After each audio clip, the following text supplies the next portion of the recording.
నమస్తే, welcome to Sakshi family. This is Durga. చాలా మందికి నిద్రలో గురకొస్తుంది. దీని తీవ్రత తక్కువ ఉంటే పర్వాలేదు, లేదంటే ఇంట్లో అందరికీ ఇబ్బందిగా ఉంటుంది. గాలి పీల్చుకునే శ్వాస మార్గంలో ఏవైనా అడ్డంకులు ఏర్పడినప్పుడు గురక వింత శబ్దాలు వస్తాయి. గాలిగొట్టం పై భాగంలోని కండరాలు ఒకదానికొకటి తగిలి ప్రకంపనలు సృష్టించడం వల్ల గురకొస్తుంది. వయసు పెరగడం, గొంతు కండరాల పటుత్వం తగ్గటం, అధిక బరువు, శ్వాసనాళంలో అడ్డంకులు లేదా నిద్రలేమి వంటివి దీనికి కారణం కావచ్చు. గురకతో ఇబ్బంది పడేవారు కొన్ని టిప్స్ పాటిస్తే రిలీఫ్ ఉంటుంది. అవేంటో ఇప్పుడు చూద్దాం. మీరు పడుకునే విధానం గురకపై ప్రభావం చూపుతుంది. వెళ్ళకిలా పడుకుంటే ఎక్కువ గురక రావచ్చు. ఏదైనా ఒక పక్కకి తిరిగి పడుకుంటే గురక తగ్గుతుంది. తల కుడివైపునకు తిప్పి పడుకుంటే మంచిదని పరిశోధనలు చెప్తున్నాయి.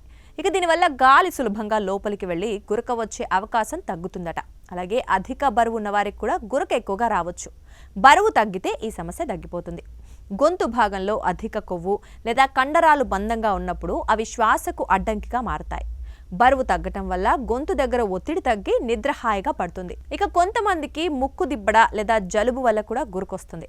పడుకునే ముందు వేడి నీటితో స్నానం చేయటము లేదా ఉప్పు నీటితో ముక్కును శుభ్రం చేసుకుంటే గురక రాదు. ఆయుర్వేదంలో దీన్ని జలనేతి అంటారు. అవసరమైతే గాలి ప్రసరణ పెంచడానికి నాసల్ స్ట్రిప్స్ కూడా వాడచ్చు.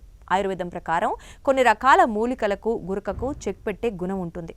అలాంటి వాటిలో పుదీనా, టీ ట్రీ ఆయిల్, యూకలిప్టస్ నూనె ఉన్నాయి. ఇక ఇవి ముక్కు మార్గాలను సహజంగా శుభ్రపరుస్తాయి.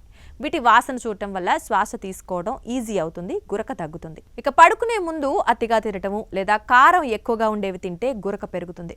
పాలు లేదా సోయా పాలు వంటి పదార్థాలు కూడా గురకను పెంచవచ్చు. తిన్న వెంటనే పడుకోవడం వల్ల కడుపులోని యాసిడ్ గొంతులోకి వచ్చి వాపును కలిగిస్తుంది. ఇది కూడా శ్వాసకు ఇబ్బంది కలిగిస్తుంది. గాలి పొడిగా ఉంటే ముక్కు, గొంతులోని పొరలు ఎండిపోయి కూడా గురక రావచ్చు. గదిలో హ్యూమిడిఫైయర్ వాడటం వల్ల గాలిలో తేమ ఉండి శ్వాస తీసుకోవడం సులభమవుతుంది. దీంతో గురక రాదు. పడుకునేటప్పుడు తల కింద ఎత్తు దిండు పెట్టుకొని చూడండి. తల భాగాన్ని సుమారు 4 అంగుళాలు ఎత్తులో ఉంచడం వల్ల శ్వాస మార్గం సాఫీగా ఉంటుంది, గురక తగ్గిపోతుంది. సాక్షి టీవీ ప్రసారాలను నిలిపివేయడం చట్టరీత్యా నేరం. సాక్షి టీవీ ప్రసారాల కోసం మీ స్థానిక కేబుల్ ఆపరేటర్ని వెంటనే సంప్రదించండి. డిటిహెచ్లో, ఇంటర్నెట్లో కూడా సాక్షి టీవీ ప్రసారాలను వీక్షించవచ్చు.